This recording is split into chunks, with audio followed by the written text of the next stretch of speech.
what if your legal obligation to pay taxes, like, made you an unwitting accomplice to a war crime?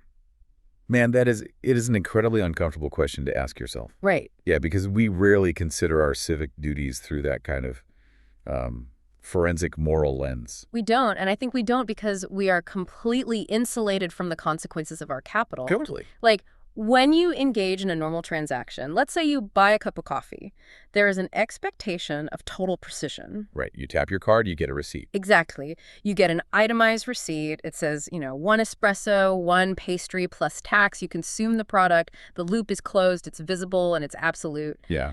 But the moment you step into the world of public finance and civic contribution, that itemized receipt just vanishes. We are suddenly dealing with a financial landscape that is, well, a complete black box. It really is. Yeah. I mean, when you submit your income tax, or even when your mutual fund auto-reinvests your dividends, that capital enters a massive, opaque machinery. Yeah, you have zero visibility. Zero. You have no idea if your specific $20 went toward paving a local road, subsidizing an agricultural grant, or, manufacturing a drone that will be used in a lethal strike halfway across the globe. Which is terrifying when you stop to think about it. Right. The individual is essentially severed from the action of their money. And that massive murky gap, that space between the money leaving our pockets and the real-world actions that money ultimately funds, that is the core focus of today's deep dive. It is. We are examining a highly specific, very provocative section from a document titled The Blueprint of a Peaceful World, version 1.0. Specifically, we are looking at the public academic version today. Yes, exactly. And the broader text, it basically functions as an architectural plan for a non-violent civilization. Right. And what's interesting is that it approaches the concept of peace not as this abstract utopian dream. Yeah, it's not just wishful thinking. No, it treats it as a rigid engineering problem, one that requires structural, economic, and psychological solutions. But we aren't looking at the whole manifesto today. We are going to put a massive magnifying glass on just one single concept hidden inside it. Point 27. Point 27. It is a paragraph of barely 50 words. It's creamy. So tiny. But our mission today is to completely unpack this little section because it attempts to fundamentally rewire the relationship between our personal morals, our capital, and the global machinery of violence. And to understand the gravity of point 27, we really need to analyze every single phrase. Every word matters here. It does. The author takes something notoriously dry like finance, tax law, municipal accounting, and elevates it into a profound philosophical stance. Yeah, it's wild. The text basically argues that the ledger is not just a mathematical tool, it is a moral document. Okay, let's unpack this. The very first term introduced in point 27 is the title of the section itself, which is fiscal conscience. Right. The text states that a citizen has a moral right to demand not to finance murder. Which is a heavy statement. Very heavy. And furthermore, it insists that citizens must be able to achieve this through legal mechanisms. Before we analyze the legalities, I actually want to address you, the person listening to us right now. Yeah, think about this for a second. Consider where your last tax dollar ultimately settled. Do you have any idea? Probably not. Right. If you hold a standard retirement portfolio, what specific global supply chains are generating those reliable quarterly dividends? It's a question we almost never ask. We don't. Point 27 is introducing a radical reframing of civic duty by challenging the boundary of our agency. What do you mean by the boundary of our agency? Well, historically, we define conscience as something governing our immediate physical actions. We decide not to steal or not to physically harm someone. Right, it's about what my hands do. Exactly. But this text asserts that in a highly financialized world, your conscience must extend to your capital. Because my money is essentially an extension of my agency. Like, it acts on my behalf in places I will never physically visit. That's a great way to put it. In a modern, hyper-connected economy, capital is simply stored kinetic energy. Oh, I like that phrase. Stored kinetic energy. Yeah, it continues to work long after it leaves your hands. So the concept of fiscal conscience argues that separating the morality of the individual from the destination of their funds is a philosophical illusion. So it's like being a conscientious objector in a war, but instead of refusing to hold a rifle, you're demanding the legal right for your wallet to refuse to buy the rifle. What's fascinating here is how that analogy perfectly captures the historical evolution of state violence. How so? A century ago, conscientious objection meant standing before a draft board and citing deeply held religious or moral beliefs that prevented you from pulling a trigger. Right, because the military apparatus required human bodies to function. Exactly. But this manifesto recognizes that modern warfare and state violence are increasingly decoupled from the draft. Oh, because of drones and autonomous weapons? Yes, they're driven by capital allocation, autonomous systems, and advanced technology. The burden of violence has shifted from the citizen soldier to the financial systems funding the defense contractors. So the draft isn't for bodies anymore, it's for dollars. Precisely. I want to push back on the phrasing in the text, though. Specifically, the friction between moral right and legal mechanisms. Okay, let's hear it. When a document claims a moral right to demand not to finance murder, it sounds dangerously close to a manifesto promoting sovereign citizenry or, like, outright tax evasion. I can see how it sounds that way. Yeah, it sounds like an invitation to defund the state by just refusing to participate. The distinction the text makes is vital to understanding its architecture. The authors are absolutely not advocating for illegal tax evasion. Okay, so you still have to pay. Yes, because widespread tax refusal would collapse the public infrastructure, roads, schools, emergency services that a peaceful society relies upon. Right, we need those things. Instead, the text points out a severe flaw in our current social contract. Your legal obligation to pay taxes can, and often does, directly contradict your moral obligation not to cause harm. It traps the citizen in a paradox. Exactly. The only way to be a law-abiding contributor to society is to accept that you might be forced to fund things you consider morally abhorrent. And the demand here is for the legal framework to evolve to accommodate the moral evolution of the public. So how does it do that? The text is advocating for the creation of entirely new legal pathways. It's essentially a moral escrow system for public finance. Oh, moral escrow. Yeah.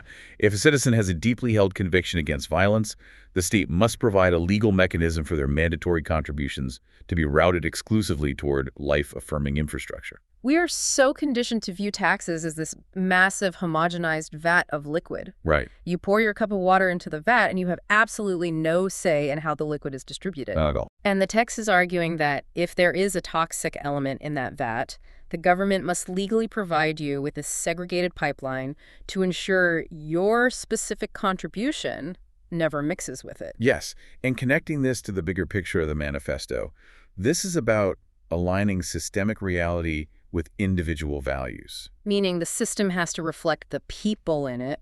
Exactly. It asserts that the state does not have the authority to hijack your financial labor to commit acts of violence in your name. The state must build the infrastructure to honor your fiscal conscience. Okay, so if we assume this moral right should exist, the immediate question is logistical. Right, how do we do it? Exactly, how do we actually exercise it? It is easy to philosophize about a fiscal conscience, but building the machinery for it is incredibly complex. Extremely complex. That leads us directly to the action plan outlined in the next part of point 27. The text promotes two distinct concepts: divestment from the violence industry and participatory budgeting. We can break those down by looking at the negative action first. Negative meaning taking away. Right. Negative meaning the withdrawal or removal of capital. Divestment from the violence industry. Okay. Divestment is the inverse of investment. It is the deliberate starvation of capital from a specific sector. So we pull the money out. Yes. We have seen this utilized as a geopolitical tool before, like the global divestment campaigns against apartheid in South Africa, or institutional divestment from fossil fuels over environmental concerns. But the phrase violence industry is incredibly broad. Very broad. Divestment sounds clean on a theoretical level, but in practice, isn't the violence industry inextricably baked into the everyday economy? Oh, deeply. Because we aren't just talking about companies assembling ballistic missiles, right? No, and that is the most significant hurdle in operationalizing this text. The violence industry encompasses metallurgy, aerospace components, logistics software, private security contractors, even university research grants tied to defense systems. Wow, it's everywhere. It is. So divesting from it requires forensic identification of what actually constitutes violence. Who decides that? Well, the system has to. It demands a systemic mapping of supply chains to identify dual-use technologies. Dual use meaning it could be used for peace or war. Exactly. Technologies that can be used for civilian or military purposes, and then actively steering capital away from the destructive nodes. So it's a massive sorting effort. It is. The goal is to create a financial ecosystem where investing in destruction carries a severe liquidity penalty. It becomes a toxic asset. But you cannot simply pull trillions of dollars out of the global defense and security sectors and leave that capital sitting idle. No, it has to go somewhere. It has to be redeployed. Which brings us to the positive action the text demands: participatory budgeting. Right. If citizens are withdrawing their funds from the machinery of harm, this is the mechanism for reallocating it. Participatory budgeting transfers the power of the purse directly from representatives back to the citizens. Meaning we get to skip the politicians. In a way, yes. In a traditional representative democracy, you elect a surrogate, a politician, who then goes behind closed doors with committees and lobbyists to decide how the macro budget is spent. And we just hope they do what we want. Exactly. Participatory budgeting changes the architecture of power by allowing the actual taxpayers to democratically decide the allocation of public funds. I hear that, but how does that scale beyond a small village? It's a common critique. The idea of every citizen voting on every single municipal expense, every pothole, every streetlight bulb, that sounds like a recipe for severe voter fatigue and administrative gridlock. A fully scaled participatory budget wouldn't require voting on micro expenses. It would involve macro allocations and significant public projects. Okay, so big picture stuff. Right. The text envisions a technological interface, perhaps a digital civic portal where taxpayers have a dashboard. A dashboard for my taxes. That's cool. Yeah, you view the total discretionary budget available for your district. And through a secure, cryptographic voting mechanism, you direct the routing of a percentage of those funds. So I get a slider, basically. Kind of, yeah. You might choose to shift funds away from militarized police acquisitions and directly into community mental health response teams or early childhood education.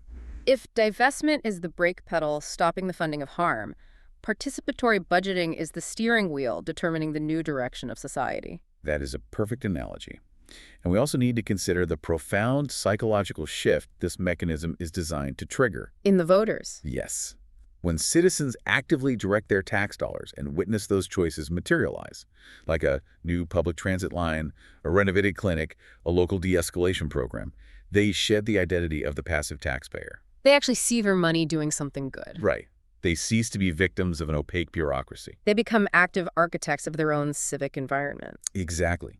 Because apathy thrives in opacity and powerlessness. When you can't see it and you can't control it, you just stop caring. Precisely. Participatory budgeting forces the machinery into the light and hands the controls to the public. It's a huge shift in power. It is. The underlying assumption to the Manifesto is that if you grant people the direct power to fund their communities, human nature will overwhelmingly choose cooperation and growth. Which effectively defunds the violence industry through sheer democratic will. Exactly. Okay, so we are pulling money away from violence and using participatory democratic methods to redirect it. But what specific financial instruments facilitate this within a modern, complex economy? Right, because good intentions aren't enough. We need tools. The text provides two highly specific tools to build this new reality: impact investment and peace bonds. Impact investment fundamentally challenges the core metric of traditional finance. How so? Well, the legacy market operates on a single bottom line: return on investment, or ROI. The primary objective is maximizing financial yield. Right, just make the most money possible. Exactly. The spreadsheet is traditionally morally blind. It does not distinguish between a profit margin generated by curing a disease and one generated by clear-cutting a rainforest or manufacturing cluster munitions. It's all just green on the ledger. Exactly. But the text demands that the spreadsheet develop a conscience. It demands a dual bottom line. Yes. Impact investment requires that capital generate a financial return while simultaneously producing a positive, measurable, and verifiable impact on society or the environment. So it's the active, deliberate deployment of capital to fund structural solutions. Exactly. And the concept of impact investing has actually gained traction in the corporate world. But the next term the Manifesto uses is much more radical. Peace bonds. Peace bonds. The historical inversion taking place with that specific phrasing is just brilliant. Here's where it gets really interesting. When I read peace bonds, my mind immediately went to the Liberty bonds of World War I and the war bonds of World War II. Yes, that is the exact historical parallel they're drawing. Because governments have historically relied on citizens to crowdfund massive global conflicts. They have. The state issues a bond, the citizen buys it to support the troops, and the government promises a return on that investment once the war is won. Right. A war bond is a debt security issued by a government to finance military operations and hyperinflate wartime production. It's literally borrowing money to build weapons. Exactly. The state borrows from the citizen to build the machinery of violence, operating on the assumption that the geopolitical or economic spoils of a victorious war will cover the debt and the interest. Which is pretty dark when you think about it. It is. But the Blueprint Manifesto takes this deeply entrenched financial mechanism and flips it on its head. It turns the traditional funding model of the military-industrial complex completely upside down. Totally upside down. Instead of generating a return on your investment because your nation successfully destroyed an enemy's infrastructure, you generate a return because your municipality successfully built a hospital or de-escalated a regional conflict. Yes. If we connect this to the broader economic theories of the text, this is an attempt to create an entirely new asset class. An asset class based on peace. Yes. The manifesto envisions a market where peace is literally underwritten by citizens and institutional investors. I struggle with the mathematics of this, though. It can be tricky to wrap your head around. Because war bonds pay out because the government can tax a newly conquered territory, seize assets, or simply rely on the massive industrial boom that accompanies wartime manufacturing. Right, the spoils of war. Exactly. So how does peace generate the capital to pay back an investor with interest? That is the core question. The financial engine of a peace bond relies on the monetization of prevented harm. Prevented harm. Yes. Violence, conflict, and systemic poverty are incredibly expensive for a state to manage. They are a massive drain on resources. Huge. They require massive recurring expenditures on policing, the penal system, emergency health care, and repairing destroyed infrastructure. A peace bond essentially ring-senses the future savings generated by preventing those issues. Okay, walk me through a concrete example. How does a city legally promise future savings to an investor today? Sure. Let's imagine a municipality issues a peace bond, operating similarly to what we currently call a social impact bond. Okay, I follow. They issue this bond to fund an intensive community-led anti-violence and rehabilitation initiative. The investors provide the upfront capital to run the program.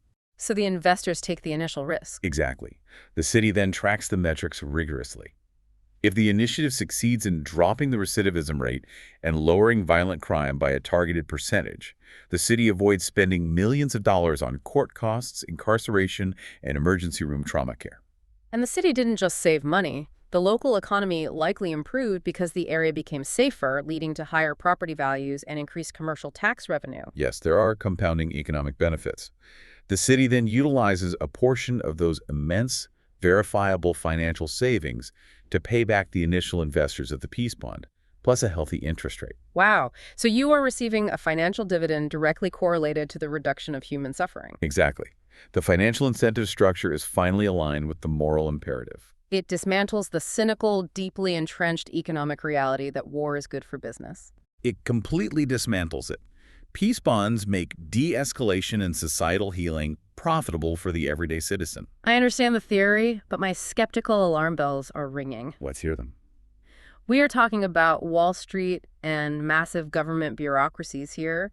How do we ensure these peace bonds and impact investments are actually executing the societal healing they claim? That is a very valid concern. Because we are surrounded by corporate greenwashing, where a massive polluter slaps a leaf logo on a product to capture conscientious consumers. Right, it's just marketing. Exactly.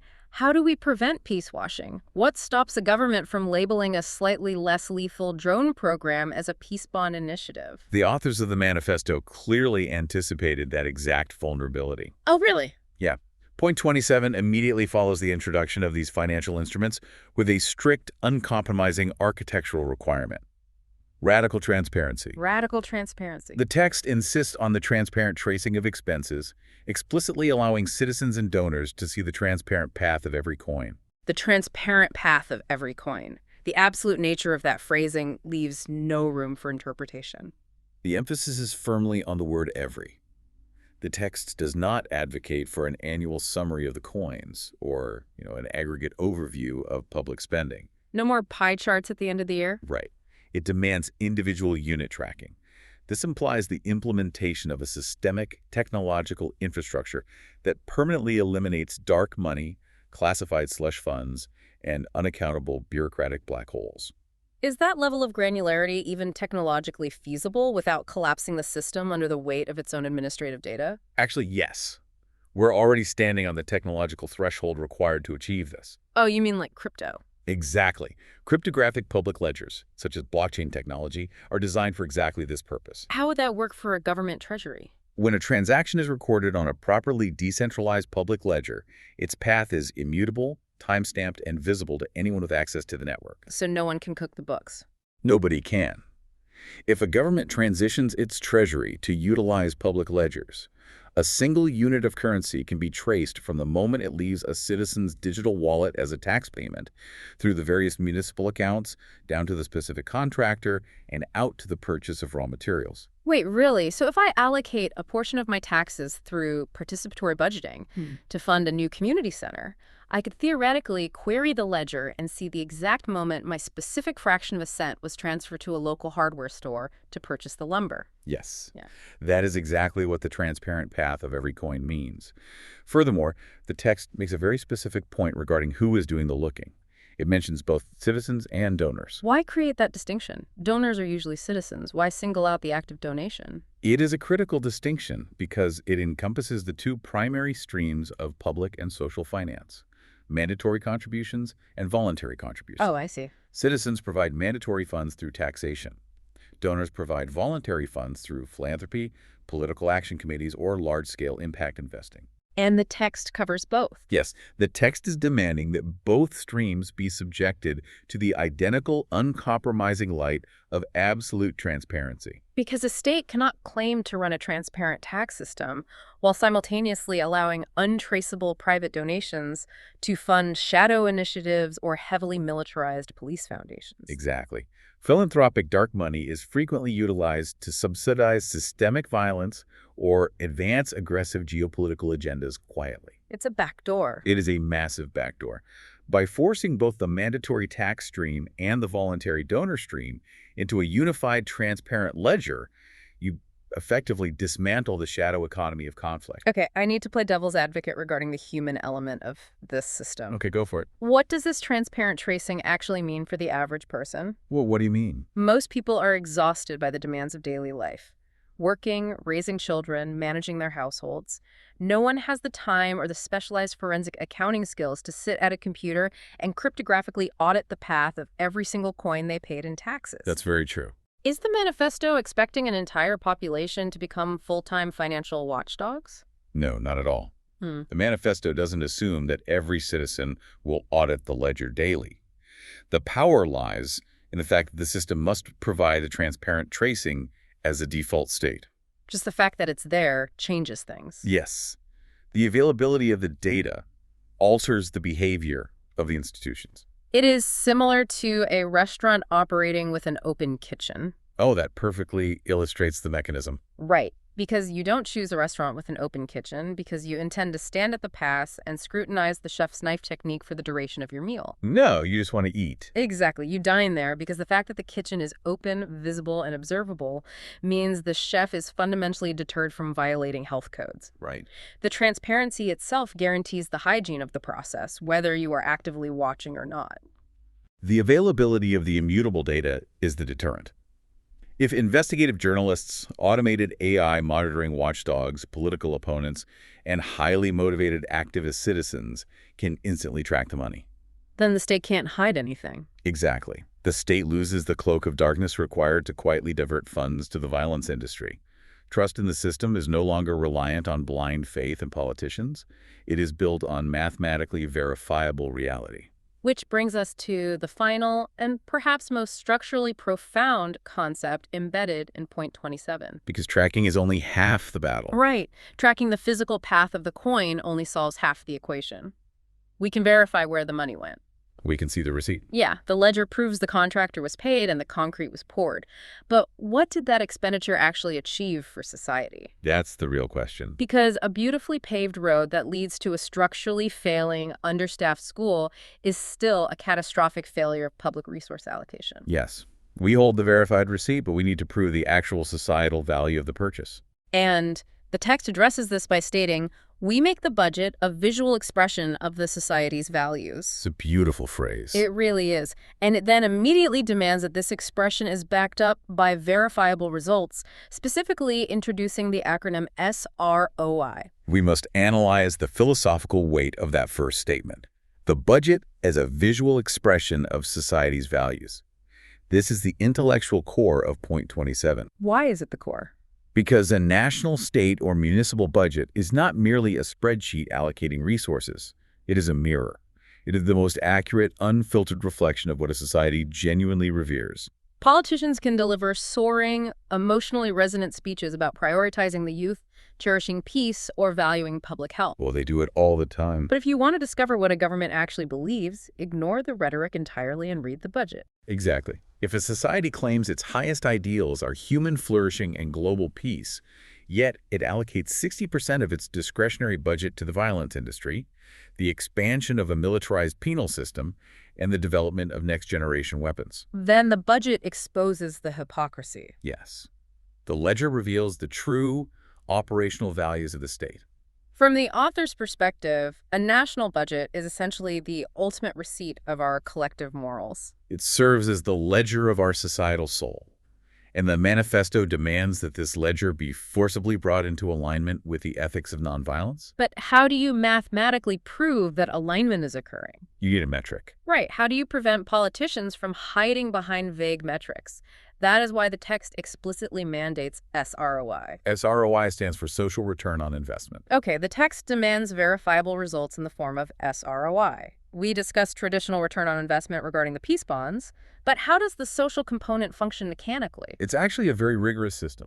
Because SROI sounds like an abstract corporate buzzword used by consultants to make a company look good without providing hard data, how is it an actual rigorous metric? Well, SROI is an entire, highly structured accounting methodology designed to measure and communicate value that is traditionally ignored by standard financial statements. So it measures the invisible stuff. Right. It assigns a financial proxy value to social, environmental, and economic outcomes. It is a mathematical framework for quantifying the unquantifiable. Give me a detailed example of how that works in practice. How do you quantify the financial value of peace or reduce community anxiety or well-being? Let's use a very concrete example. Consider a municipality funding a community intervention program aimed at preventing high school students from dropping out and entering the juvenile justice system. Okay. A traditional legacy financial audit looks exclusively at the initial capital outlay. The program cost $1 million to staff and run for a year. And the audit ends there. It ends right there. On a standard ledger, it appears as a pure, unrecoverable expense. It looks like a $1 million drain on the taxpayer. Exactly. An SROI analysis, however, is tasked with calculating the verifiable results over time. So it keeps tracking. Yes. Analysts track the outcomes of those specific students.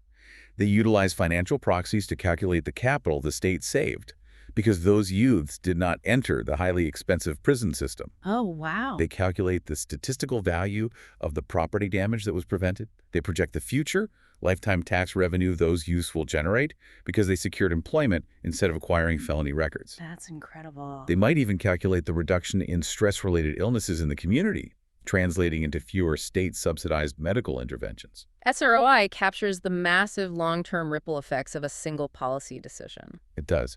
And when you aggregate those financial proxies, you might discover that the intervention generated $7 million in societal value and prevented state costs. So the SROI is a ratio of 7 to 1. Exactly. Suddenly, the initial $1 million outlay is no longer viewed as an expense. It is revealed to be the highest performing investment the government could possibly make. SROI functions as the proof of purchase for our morals. It mathematically validates that exercising our fiscal conscience isn't just an exercise in feeling good. It is actually generating a stronger, more resilient society. This raises an important question, and it is perhaps the most disruptive implication of the entire deep dive. Let's hear it. How radically would our political landscape change if leaders were evaluated not on the growth of gross domestic product, a deeply flawed metric that counts the sale of artillery shells and the billion-dollar cleanup of an oil spill as positive economic activity, but on the verifiable SROI of their budgets. Oh, man. If a politician had to stand before the public and propose a military intervention, they would be forced to present the negative social return on investment. They would. They would have to mathematically project the multi-generational costs of trauma, the destruction of infrastructure, and the loss of human capital. The sheer terrifying mathematics of violence would bankrupt them politically. It would be functionally impossible to justify. By demanding verifiable SROI, the Manifesto strips away the patriotic, emotional rhetoric historically utilized to justify the expansion of the violence industry. It replaces the propaganda of war with cold, undeniable accounting. It mathematically proves that violence is a catastrophic investment of human capital. The density of ideas packed into this single 50-word paragraph is staggering. It really is an incredibly efficient piece of writing. We've journeyed from a deep, internal moral awakening, the realization that a citizen's conscience must govern the destination of their wallet, to the macro mechanics of how an entire civilization funds its own survival. Point 27 operates as a complete architectural blueprint in miniature. It takes the highly abstract, often hollow concept of world peace and operationalizes it. It makes it real. Yes, it transforms peace from a passive wish into an active pursuit, utilizing the incredibly mundane, everyday tools of tax brackets, municipal bonds, and cryptographic ledgers. Think about your own personal financial footprint for a moment, bringing this vast global concept right down to your kitchen table. Yeah, let's bring it home. If a stranger were to access your bank statements right now, ignoring your social media presence, ignoring the values you vocalize to your friends, and purely analyzing the flow of your capital, what would they conclude your true values are? That's a scary thought. Where is your energy actually being directed? Because that individual reality is the exact microcosm of what Point 27 is demanding we analyze as a collective society. The text asks us to look directly into the mirror of our ledgers and honestly answer whether we are blindly funding the machinery of our own destruction or deliberately investing in the architecture of our collective future. Let's briefly recap the incredible journey we've taken through these 50 words. We began with the concept of fiscal conscience, the radical assertion that a citizen possesses a legal and moral right to demand their capital does not finance harm. Right, acknowledging the agency of our money. Right. We moved to the required action plan, systematically divesting our resources from the opaque violence industry and seizing direct control of capital allocation through participatory budgeting. Taking the steering wheel back. Exactly. Then we explored the specific financial tools required to build this reality, utilizing impact investing and completely inverting historical war finance with peace bonds. Making peace profitable. Finally, we examined how to lock this entire system into place using an architecture of absolute trust trading every single coin on an immutable ledger and mathematically proving its worth through social return on investment. Ensuring the budget is the ultimate visual expression of our society's values. It is a comprehensive roadmap for shifting the center of power. It moves authority away from the entrenched institutions that profit from systemic conflict and places it directly back into the hands of the citizens who bear the cost of that conflict. And that leaves us with a final, vital thought to mull over. Yes. The Manifesto eloquently demands that the budget become a visual expression of society's values. But institutions, ledgers, and governments are simply reflections of the people operating them. The system won't change unless we change it. Right. The system will not magically become peaceful until the citizens actively demand the infrastructure to make it so. So imagine a scenario. Imagine you woke up tomorrow and the legal framework of your nation had changed overnight. Okay. You are granted the absolute legal mechanism of fiscal conscience. You log into a secure digital portal and you possess total granular control over the exact destination of your tax dollars. That is an incredibly profound and weighty responsibility. It is. So what is the very first component of the state machinery you would defund? And more importantly, what is the exact verifiable result, the SROI you would demand the state generate in its place? It is incredibly easy to say you want peace when you have no control over the process. Exactly. But if you actually held the receipt and possessed the power to direct the capital, what exactly would you build? It is the ultimate test of our moral and civic imagination. Thank you for taking this deep dive with us today. It's been a fascinating exploration of a highly complex text. Until next time, keep questioning the path of every coin and make sure you check your receipts.